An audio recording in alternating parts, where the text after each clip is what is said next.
എബ്രായ ലേഖനം 11 കാണുന്ന വിശ്വാസ വീരന്മാരുടെ പട്ടികയിൽ ആദമിന്റെ പേരില്ല. ശ്രദ്ധിച്ചിട്ടുണ്ടോ? അവിടെ വിശ്വാസത്താൽ ഹാബേൽ എന്നാണ് തുടങ്ങുന്നത്.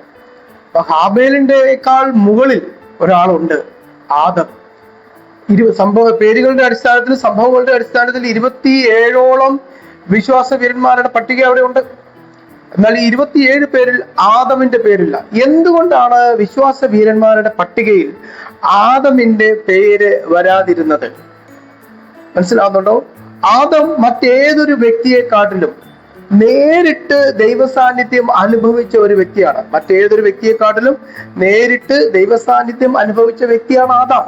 എന്നാൽ വിശ്വാസത്തിന്റെ ഒരു പ്രവൃത്തി പോലും ആദാം ചെയ്തതായി വേദപുസ്തകത്തിൽ പറയുന്നില്ല. ഒന്നുകൂടെ പറയാം, വിശ്വാസത്തിന്റെ ഒരു പ്രവൃത്തി പോലും ആദാം ചെയ്തതായി വേദപുസ്തകത്തിൽ ഒരിടത്ത് പോലുമില്ല. അതുകൊണ്ട് വിശ്വാസ വീരന്മാരുടെ പട്ടികയിൽ ആദമിന്റെ പേരില്ല.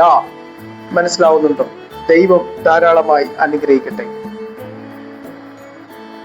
നാം വിശ്വാസികൾ എന്ന് പറഞ്ഞാൽ മാത്രം പോരാ, വിശ്വാസത്തിന്റെ പ്രവൃത്തി നമ്മളിൽ ഉണ്ടായിരിക്കണം. അതുകൊണ്ടാണ് യാക്കോബിന്റെ ലേഖനത്തിൽ നമ്മൾ വായിക്കുന്നത്, പ്രവൃത്തി ഇല്ലാത്ത വിശ്വാസം നിർജീവം അത്രേ.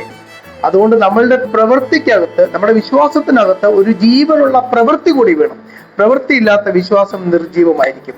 ദൈവം ധാരാളമായി അനുഗ്രഹിക്കട്ടെ.